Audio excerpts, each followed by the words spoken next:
Hello, all. Welcome back to Castle. Today we are going to talk about episode 5 of The Penguin. And I'm telling you guys, I don't know how this show keeps getting better, but it just does. 4 so far is still my favorite episode because simply the yellow dress looked absolutely phenomenal on Sophia. And it is just like every episode has been a banger. This might be equal to Game of Thrones as far as in my eyes, as far as writing, character development, just the plot. I mean everything. I mean this particular episode, and there's going to be no spoilers, but I am going to discuss the show a little bit. Um, you have Ozcob, which the Penguin, and he feels like it's time for him to strike. And to be honest, he's not left with much of a choice. He's it's his hand is forced in ways that he just can't. It's dominoes. He sends Victor to go watch his mom basically, and then he decides to pull the trigger on this. It all looks like it's actually going in his favor right up until he does something that he can't really take back. And let's just say it's burning rings of fire, and that's as far as I'm willing to go with that. And he gets a phone call, and some of his plan didn't go through. So, and he's panicking, and he tells Vic to take his mom, go hide, so on and so forth. And he was so close to having everything he wanted. He was close, and it all just the ground just caved in up from underneath him, and now he's backpedaling, trying to find different rendezvous, and he goes to people that he thinks loves him. Goes to his woman. She pretty much just tells him to go on. That came as a blow, and then on top of that, an even bigger blow to him was his mom telling him to, basically go away.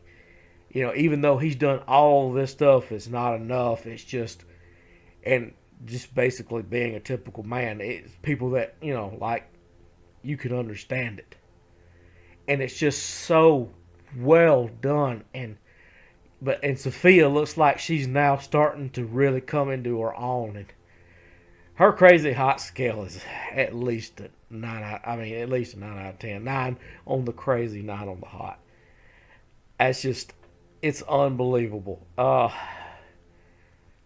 I love how they're putting Sophia's makeup, this little black line underneath it. Really brings her eyes out, and it makes her look just that much more intimidating. And they're doing the strong woman correctly. She's not winning them over because she's stronger than them. She's winning them over with her feminine wiles, and she knows it, and she doesn't care. She's getting the job done, and I can appreciate, like,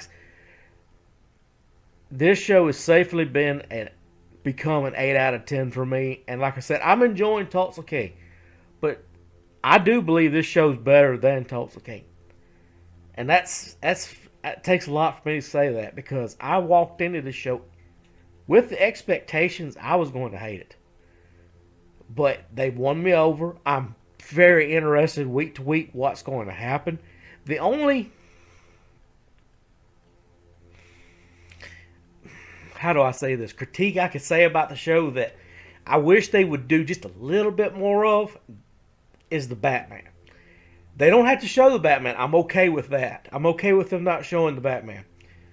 And I believe in my heart of hearts they're saving him for the very last episode.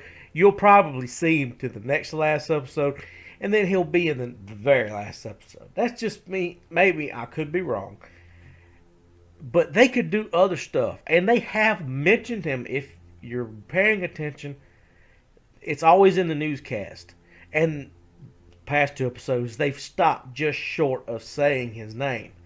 But there's other stuff that they could do. They could, Oz could be standing out, reminiscing and look up into the night sky and there's the bat signal. It's, stuff like that that they could do. That where they don't have to say they don't even have to say his name, and it doesn't have to be Patterson's. He don't even have to be out of his suit. I don't know. Anyway, what do you guys think? Are you watching it? Are you enjoying it? Let me know in the comments. That's all I've got for today. See you guys next video.